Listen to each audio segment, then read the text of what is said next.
ఈ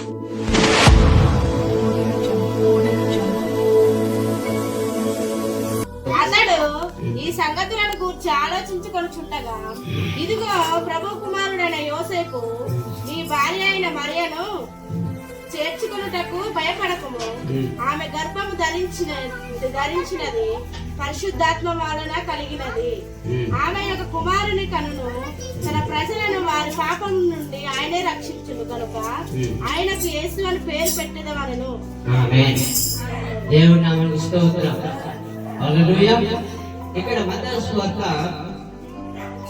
1:18 యేసుక్రీస్తు జననం అన్నమాట.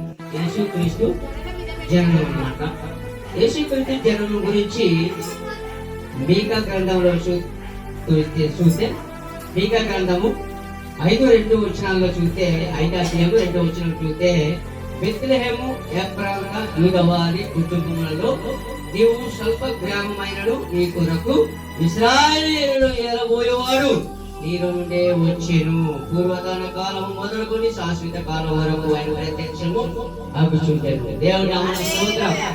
అయితే ఇక్కడ పాత నిబంధన గ్రంథములో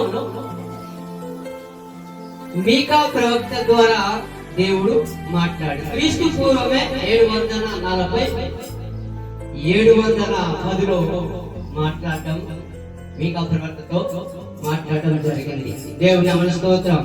అది మత్తయి సువార్త దగ్గరికి వచ్చేసరికి ఇక్కడ యేసుక్రీస్తు జననం గురించి తెలియబడింది. అయితే ఆనాడు మీకా ద్వారా దేవుడు మాట్లాడిన విధానాన్ని బట్టి అది కొన్ని 4 సంవత్సరములు మత్తయి అదే ఆదికాండం నుండి మత్తయి సువార్త వరకు మధ్యలో 400 సంవత్సరాలు పట్టింది. అయితే మీకా ప్రవక్త గారు తెలియజేసిన విధానం చూసినప్పుడు అది గమనిస్తున్నారు కొంతమంది ప్రజలు. ఎందుకు గమనిస్తున్నారంటే ఆనాడు ప్రవక్తలు అటువంటి యేసుక్రీస్తు గురించి తెలియజేశారు. కాబట్టి ఆయన ఎప్పుడు వస్తాడు, ఎప్పుడు పుడతాడు, ఎప్పుడు అని వారు తెలియజేయడం జరిగింది. దేవుని నామమునకు స్తోత్రం. అందుకనే బెత్లెహేములోనే ఎఫ్రాయిము అంటే ఇక్కడ చెప్పింది ఏంటంటే బెత్లెహేము ఎఫ్రాయిము యూదవారి కుటుంబములోనే సంతోషము కలుగుతుంది. దేవుని నామమునకు స్తోత్రం. అంటే యూదవారి కుటుంబంలో సంతోషకరము. ఎందుకంటే దేవుని మాట ఆనందంతో మనం ఆలకించినందున. దేవుని నామమునకు స్తోత్రం. అయితే ఇక్కడ చెప్పిన ప్రతి ఒక్క మాట ఏంటంటే అక్కడ యోసేపు నీతిమంతుడు ఒక కన్యక గర్భము ధరించింది. దేవుని నామమునకు స్తోత్రం.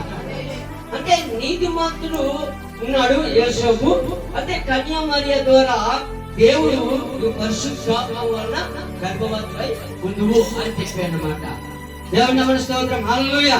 అయితే ఇక్కడ చెప్పిన మాటలు బట్టి చూసినప్పుడు ఆ మీకా సువార్తలో చూసినప్పుడు ఎక్కడికి వెళ్ళిందంటే ఆ కుటుంబం ఎలా ఉంటుందంటే నీవు స్వల్ప గ్రామమైనడు అంటే నీ సొంత గ్రామమైన నీ కొరకు ఏమైందంటే ఇశ్రాయేలును ఏలబోయేవాడు నీలో నుండే వచ్చెను. దేవుని నామమునకు స్తోత్రం. అంటే ప్రతి ఒక్క సందర్భాల్లో ప్రతి ఒక్క విషయాల్లో మనము గమనిస్తున్నప్పుడు కొన్ని విషయాల్లో మనం యేసుక్రీస్తు గొప్పతనం గురించి మనం తెలియజేస్తున్నప్పుడు, యేసుక్రీస్తు ప్రభువారి గురించి మనం తెలుసుకునేటప్పుడు, యేసుక్రీస్తు కృప అంటే యేసుక్రీస్తు వారు ఏ పనైతే ఆయన కాలంలో చేశారో, యేసుక్రీస్తు ప్రభువారు ఏ కాలంలో ఆయన నడిపించబడిందో ఆ దాని గురించి దేవుడు ఆ ప్రవక్తల ద్వారా మాట్లాడాడు. దేవుని నామమునకు స్తోత్రం. ఎప్పుడైతే మాట్లాడడం జరిగిందో అదే ప్రకారము ఆ యెషయా గ్రంథంలో కూడా ఒక మాట ఉంటుంది. 11వ అధ్యాయం 1వ వచనంలో యెషయా మొదటి నుండి చిగురు పుట్టెను, వాని వేర్ల నుండి అంకురం ఎదిగి ఫలించును. యెహోవా ఆత్మ జ్ఞానము ఆలోచన తెలివి భయభక్తులు పుట్టించు ఆత్మ. దేవుని నామమునకు స్తోత్రం. చూడండి, అక్కడ శిశువుగా పుట్టినప్పుడు జననము శిశువుగా బాలుగా పుట్టినప్పుడు ఆయన వయసులో వస్తున్న సందర్భాలలో జ్ఞానము అవసరం కాబట్టి యేసయ్య ప్రవక్తే 750 సంవత్సరాలు క్రీస్తు పూర్వమే తెలియజేశాడు. అయితే అక్కడ ఏం చెప్తున్నా అంటే యేసయ్య ముద్దు నుండి ఏం పుట్టదట, చిగురు పుట్టేనట. అప్పుడు మళ్ళీ వాని ఏర్ల నుండి అంకురము ఎదిగి ఫలించినట. యెహోవా ఆత్మట జ్ఞానము, ఆలోచన, తెలివి, భయభక్తులు పుట్టించు ఆత్మ అతని మీద నిలిచును అని ఉన్నది అక్కడ. దేవుడి నామమున స్తోత్రం. ఎన్ని?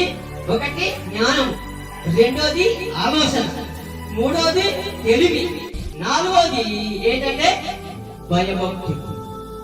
చూడండి, మనము కూడా దేవుడికే ఎన్ని భయాలున్నాయి చూడండి. దేవుడి దగ్గర ఎన్ని అంటే తండ్రి దగ్గర యేసుక్రీస్తు ప్రభువారు శిశువుగా వచ్చిన తర్వాత ఆయన జ్ఞానం పొందుతున్న సందర్భాలలో ఆయన ఎటువంటి పరిస్థితుల్లో ఆయన పొందబోయే ఆ కృప అంటే జ్ఞానం ఎలాగంటే అక్కడ చెప్తున్నారు కదా, ఆయన ఎక్కడి నుంచి వచ్చాడు? యేసయ్య మొద్దు నుండే. మొద్దు లేకపోతే చిగురు రాదు, మొద్దు లేకపోతే చిగురు రాదు కదా. అంటే మొద్దు నుండి ఏమొచ్చింది? చిగురు వచ్చింది. అదేమైంది? అంకారము ఎదిగి ఫలించిందట. దేవుని నామమున స్తోత్రం. ఆ అంకారం ఫలించి ఎక్కడి నుంచి అంకారం ఫలించిందో అని చెప్తే అక్కడ మత్తయి సువార్త 16వ వచనము, యాకోబు భర్తవైన యోసేపును, చూడండి, యాకోబు మరియ భర్తవైన యోసేపును కనెను, ఆమె అందు క్రీస్తు అనబడిన యేసు పుట్టెను. యాకోబు వంశం నుండి వచ్చిందనమాట. యాకోబు వంశం నుండి వచ్చిందంట. దేవుడి నామమున స్తోత్రం. అదే సంఖ్యాకాండం చూడండి, 24:17 వచనంలో ఏమన్నదో. సంఖ్యాకాండము 24:17 కింద నక్షత్రము అని ఉన్నది చూడండి. నక్షత్రము యాకోబులో ఉదయించును, అదే రాజదండం ఇశ్రాయేలులో నుండి లేచును, అది మోయాబు ప్రాంతములను కొట్టును. అది చాలు. దేవుని నామమున స్తోత్రం. చూడండి, యాకోబు చూడండి, మరొకసారి చదవండి. యాకోబు చదవండి. నక్షత్రం ఉదయించిందట. యాకోబులో ఉదయించినట. రాజదండం ఎక్కడి నుంచి? ఇశ్రాయేలు నుండి లేచు. అది ఆ దేశాన్ని కొట్టి. దేవుని స్తోత్రం. దేవునిలో ఉన్న ప్రతి ఒక్క బిడ్డ, దేవుని ఎరగని వాళ్ళు ఎటువంటి ఎలాంటి వారు ఉన్నారో ఆయన అటువంటి స్థితిలో ఇక చెప్పింది ఏంటంటే ఆయన చెప్పిన ప్రతి ఒక్క మాట మనం జ్ఞాపకం చేసుకోవాలి. ఆ నక్షత్రం ఎక్కడో పుట్టడం, ఎక్కడో పెరగడం, ఎక్కడో ఉండడం అది కానీ ఎవరి హృదయాల్లో నక్షత్రం పెరగాలి? అది యాకోబు హృదయాల్లో ఏం పెరిగింది? నక్షత్రము వెలిగింది. దేవుని నామమున స్తోత్రం. అలాగా నీ హృదయంలో అక్కడ అన్నాడు కదా, యాకోబు వంశస్థుడు అంటే మత్తయి చూసినప్పుడు అక్కడ మత్తయి చూసినప్పుడు ఏమైందంటే యాకోబు మరియ భర్తవైన యోసేపును అని, ఆమె యందు క్రీస్తు అనబడిన యేసు పుట్టెను. అన్నీ అక్కడ చెప్తున్న మాట దావీదు మొదలుకొని యూదయ మొదలుకొని అంటే ఎన్ని తరములు? 14 తరములు. దేవుని నామమున స్తోత్రం. అది మొదలుకపోతే అబ్రహాము మొదలుకొని దావీదు వరకు 14 తరములు. దేవుని నామమున స్తోత్రం. అబ్రహాము మొదలుకొని దావీదు వరకు 14 తరములు. ఆదికాండం మొదలుకొని ఆదికాండం 12వ అధ్యాయం మొదలుకొని కొత్త నిబంధన దగ్గరికి వచ్చేసి మత్తయి సువార్త దగ్గరికి వచ్చేస్తే 14 తరములు వచ్చింది. దేవుని నామమున స్తోత్రం. అయితే అక్కడ 14 తరములని దేవుడు ఇక్కడ వాక్యం ద్వారా తెలియజేస్తున్నారు. దేవుని నామమున స్తోత్రం. ఆమె పరిశుద్ధాత్మ వలన గర్భము అంటే ఆమె ఎలాగంటే ఆమె పరిశుద్ధాత్మ వలన గర్భవతిగా ఉండెను. దేవుని నామమున స్తోత్రం. పరిశుద్ధాత్మ వలనే గర్భవతిగా ఉండేది. దేవుని నామమున స్తోత్రం. హల్లెలూయా. అదే మాటలో చూసినప్పుడు మత్తయి సువార్త 2వ అధ్యాయంలో చూద్దాం. 2వ అధ్యాయము మొదటి వచనంలో ఏమన్నాడంటే, రాజైన హేరోదు దినములందు యూదయ దేశ దేశపు బెత్లెహేములో యేసు పుట్టిన పిమ్మట అయితే తూర్పు దేశపు జ్ఞానులు యెరూషలేమునకు వచ్చి యూదుల రాజుగా పుట్టిన వాడు ఎక్కడున్నాడు తూర్పు దిక్కున మేము ఆయన నక్షత్రం చూచి ఆయనను పూజింప వచ్చిందని చెప్పి దేవుని నామమున స్తోత్రం. ఏం చూసి వచ్చారట? ఆ నక్షత్రమును చూసి ఆయన పూజింప వచ్చిందని చెప్పి. యాకోబు ఉదయంలో ఏది పుట్టింది? నక్షత్రము పుట్టింది. దేవుని నామమున స్తోత్రం. ఇక్కడ కూడా జ్ఞానులు దేన్ని చూసి వెళ్ళారు? చుక్కను చూచి వెళ్ళారు. దేవుని నామమున స్తోత్రం. అసలమైన చుక్క ఏంటంటే క్రీస్తును చూపించిన, శిశువుని చూపించింది. చాలా చుక్కలు ఉన్నాయి మనలో, కానీ నిజమైన చుక్క కావాలి, నిజమైన నక్షత్రము కావాలి. నిజమైన నక్షత్రము, నిజమైన star, super star, mega star, rebel star అనుకోవచ్చు. కానీ అసలమైన స్టార్ ఏంటంటే మన హృదయంలోనే వేకువ చుక్క వలె వెలగాలి. ఏప్రిల్ పత్రికలో అంటది వేకువ చుక్క వలె వెలుగాలి. దేవుని నామమునకు స్తోత్రం. హల్లెలూయా. అయితే ఇక్కడ చూడండి, అక్కడ ఏమంటున్నారంటే క్రీస్తు ఎక్కడ పుట్టినని ఆయనను అన్నాడు. అందుకు యేసు యూదయ బెత్లెహేములో ఏలైనగా, యూదయ బెత్లెహేమా నీవు యూదా ప్రధానములలో ఎంతను మాత్రం అల్పరాజు కావు, ఇశ్రాయేలు ప్రజలను పరిపాలించు అధిపతి నీలో నుండే వచ్చెను. దేవుని నామమున స్తోత్రం. ఇశ్రాయేలును పరిపాలించే అధిపతి నీలో నుండే వచ్చాను.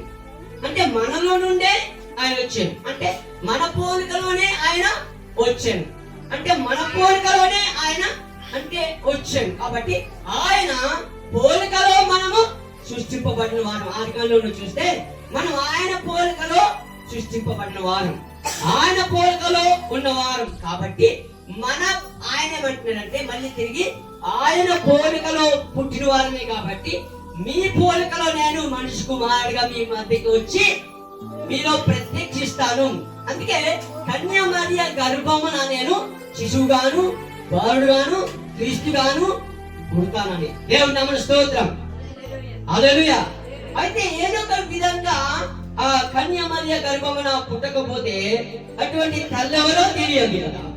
అందుకే తల్లి అని అనిపించుకోవాలంటే ఆమె నీతిమంతురాలు. కాబట్టి ఆమె ద్వారా యేసయ్య శిశువుగాను, బాలుడుగాను, కుమారుడుగాను ప్రత్యక్షమవుతుండెను. దేవుని నామమున స్తోత్రం. హల్లెలూయా.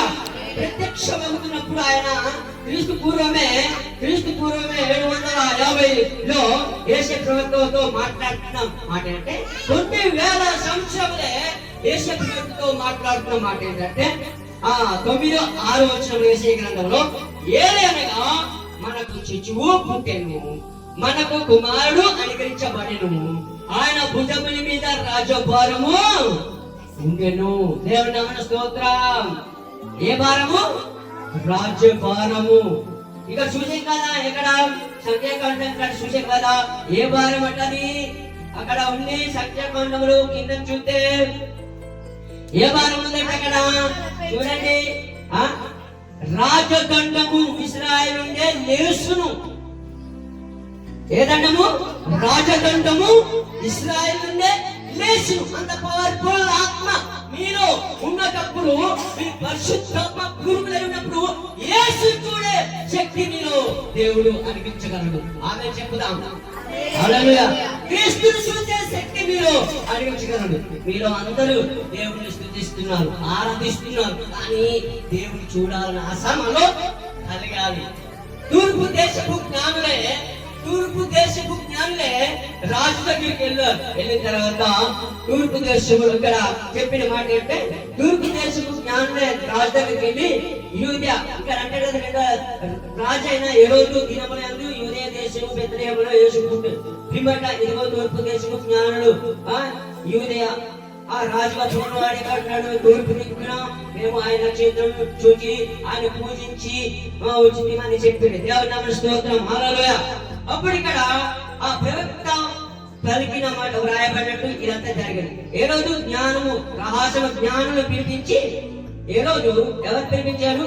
ఆ జ్ఞానం రహస్యముగా పిలిపించి నక్షత్రము కనబడిన కాలమున వారి చేత రహస్యముగా తెలుసుకొని మీరు వెళ్ళి ఆ శిశువు విషయమై జాగ్రత్త విచారించి తెలుసుకోనగానే నేను వచ్చి ఏం చేస్తానన్నాడు? నేను వచ్చి ఆయన భోజించినట్లు నాకు వర్తమానము తెద్దని చెప్పి ఎక్కడ పంపాను? బెత్లెహేమునకు పంపాడు.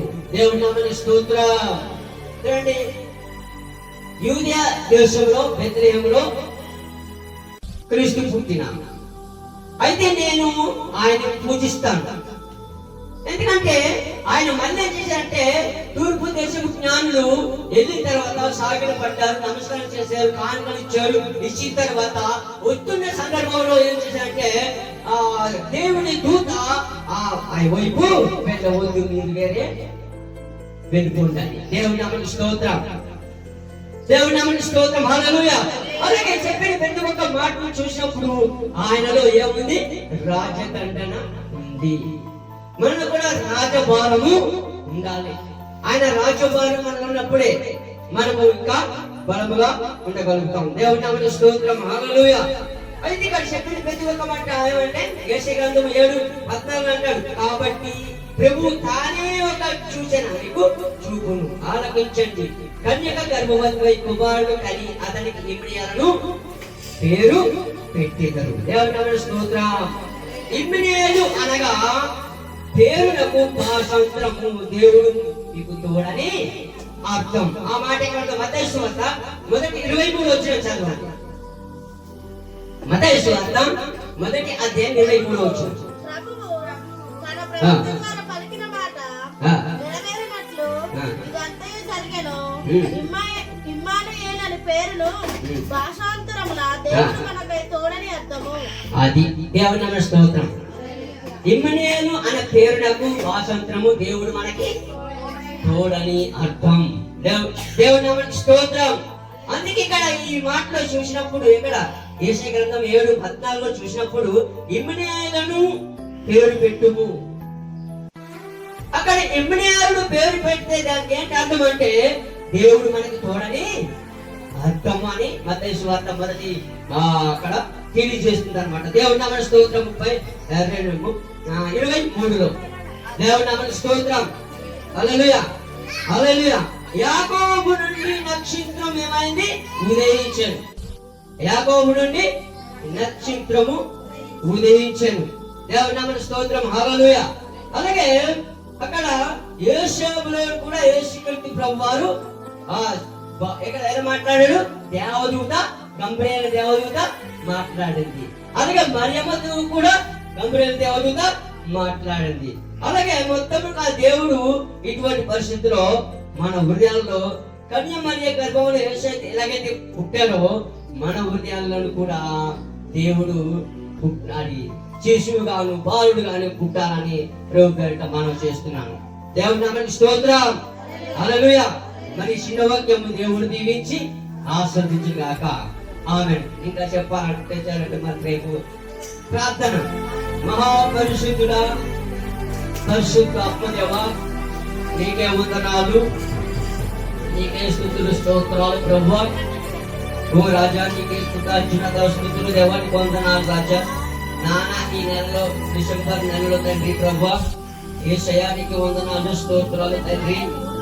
గొప్ప దేవా, 14వ తారీఖులో ప్రభువా ఎంతగానో కృపతో జరిపించావు తండ్రి నాయన. అలాగే తండ్రి నాయన యేసయ్యానికి 24వ తారీఖులో కూడా చక్కముగా ప్రభువా మంచిగా జరిపించావు దేవానికి వందనాలు స్తోత్రాలు తండ్రి. మరి 25లో కూడా తండ్రి నాయన ఎంతగానో జరిపించావు దేవా. ఇంకా 26లో కూడా తండ్రి నాయన ప్రభువా నా యేసయ్యానికి వందనాలు జరిపించమని ప్రభువా మేము బ్రతుకులాడు కూర్చున్నాం తండ్రి.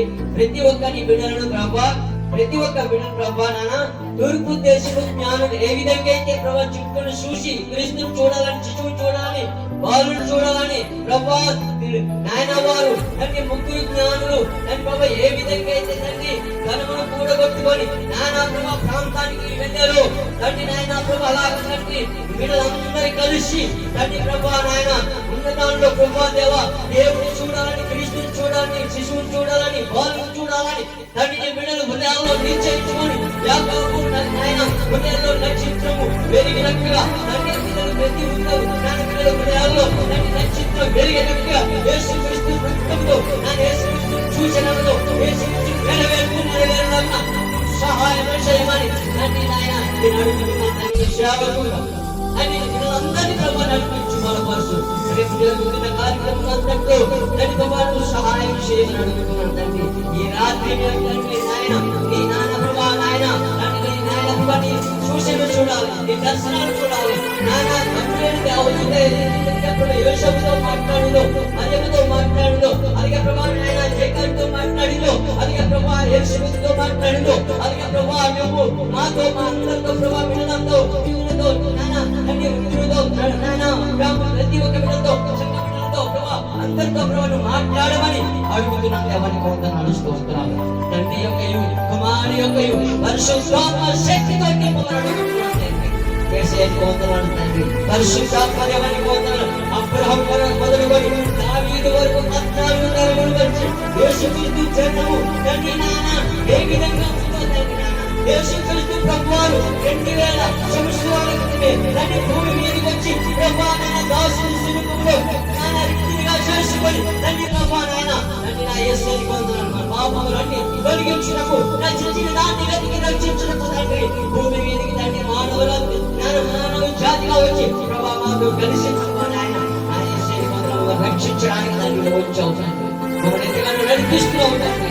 మన ఎంతగానో నాయన మన పరిస్థితిలో దేవని పొందుతున్నాను తండ్రి. నాయన నీ కృప, నీ కనికరం, నీ ఆత్మ అభిషేకము మా మీద, మా అందరి మీద, సంఘ బిడ్డల మీదను ప్రభా నాయన సేవకుల మీదను ప్రభా నాయన చుట్టుపట్ల ప్రభా గ్రామ బిడ్డల మీదను ప్రభా నీ ఆత్మ ప్రేరణతో జరిపించి నడిపించమని తండ్రి నజరేయుడని యేసుక్రీస్తు శక్తి గల నామమున అడిగి ప్రార్థన చేసి వేడుకుంటున్నాను పరమ తండ్రి. యేసు రక్తము ఏడ్చి శిలువ రక్తం ఏడ్చి అపవాది క్రియలను మార్చినము క్రీస్తు నామమునకే జయము కలుగునుగాక. ఆమేన్ ఆమేన్ ఆమేన్. మీ అందరికీ హృదయపూర్వకంగా కృతజ్ఞతాస్తుతులు వందనాలు.